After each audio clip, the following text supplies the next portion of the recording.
अस्सलाम वालेकुम viewers, welcome to my channel. आज मैं बनाने जा रही हूँ बीफ के रेशेदार शामी कबाब। तो चलें स्टार्ट करते हैं कि इसको मैं किस तरह बनाती हूँ।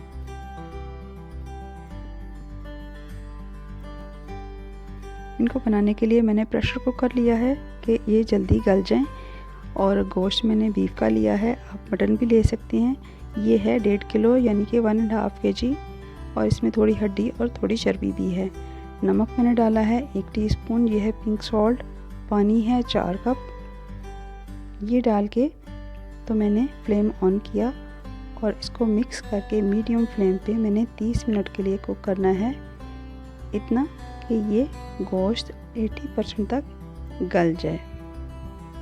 30 मिनट के बाद ये देखें, गोश्त चेक किया मैंने तो ये गल गया हुआ है 80% तक, और पानी भी इसमें है। तो अब मैं इसमें डाल रही हूँ 2 बड़े साइज़ के प्याज हैं स्लाइस किए हुए, डाल गए।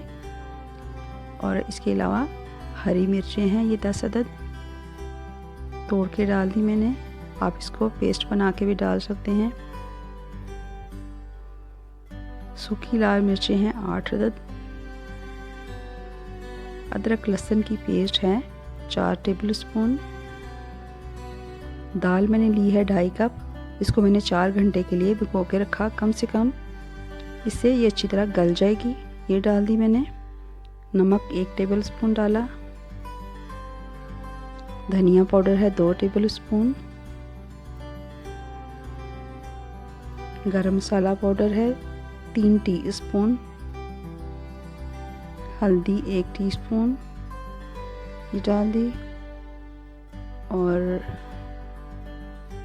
यह है ज़ीरा 1 टेबल स्पून, काला ज़ीरा है। कुटी हुई काली मिर्च है ये 1 टीस्पून। ये तमाम मसाले मैंने डाल दिए, इसको किया मिक्स। और मज़ीद मैंने इसको पकाना है इसी पानी में कि दाल अच्छी तरह सॉफ्ट हो जाए। प्रेशर कुकर को बंद करके मैं दोबारा से गलने के लिए छोड़ दिया है दाल और गोश्त को। तो तकरीबन ये 30 मिनट में मज़ीद गल जाएंगे। 30 मिनट के बाद मैंने इस गोश्त और दाल के अमेज़े को खुले पैन में डाला। और ये देखें, इसमें थोड़ी सी हड्डी और जो चर्बी के कोई पीसेस हैं वो मैंने अलग कर लिए हैं। और इसको अब मैंने लो फ्लेम पे मिक्स करना है कि गोश्त के रेशे खुल जाएं। और इसको ना मैंने चॉपराइज करना है, ना मशीन से निकालना है, इसको घोटना है। लकड़ी के चम्मच से इस तरह मसल के इन्हें घोटना है कि इसमें थोड़ा पानी जो है वो भी ड्राई हो जाए और इसके गोश्त के रेशे भी खुल जाएं।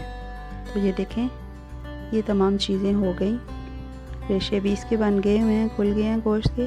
तो अब मैं इसमें डालूँगी हरा धनिया बारीक कटा हुआ, यह है हरा प्याज बारीक कटा हुआ, पुदीने के पत्ते हैं कटे हुए थोड़े से, हरी मिर्च है ये थोड़ी कटी हुई बारीक, और ये बारीक कटी अदरक है, ये डाल दिए। तो इसके अलावा मैं डालूँगी इसमें 1 अदद अंडा। ये डाल के मैंने हाथों से इसको अच्छी तरह किया मिक्स कि ये तमाम मसाले सब तरफ अमेज़े में मिक्स हो जाएं, किसी एक जगह पे इकट्ठे ना हो जाएं।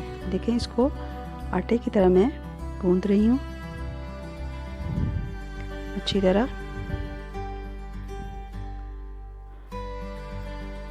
अच्छी तरह मैंने इसको मिक्स कर लिया और इसके देखें रेशे भी अभी तक हैं और मसाले भी तमाम मिक्स हो गए हैं। तो अब इसकी मैं बना लूँगी कबाब। हाथ से इनको मैं शेप दे लूँगी। आप इसके छोटे या बड़े कबाब बना के रख लें, या अगर आपने बर्गर बनाने हैं तो आप बड़े साइज़ के शामी कबाब बना के रख सकती हैं। इनको आप फ्रीज़ भी कर सकती हैं। ये मैंने बना लिया और इस तरह मैंने 8 बनाने हैं, बाकी मैं फ्रिज में रख दूँगी, बाद में बना लूँगी। तो अब मैंने तवा लिया है इनको फ्राई करने के लिए, इस पर ऑयल डाला, ये गर्म हो गया। तो अब मैंने ये इस पर कबाब डाल दिए। कबाब डाल के मैंने इनको अच्छा सा दोनों साइड से लाइट ब्राउन फ्राई करना है। आप इन पे मज़ीद अंडा भी लगा के फ्राई कर सकते हैं।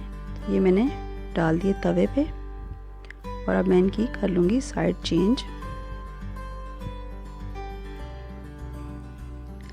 आप इन कबाब से सैंडविच बनाएं या बर्गर बनाएं या इनका पराठा रोल बनाएं।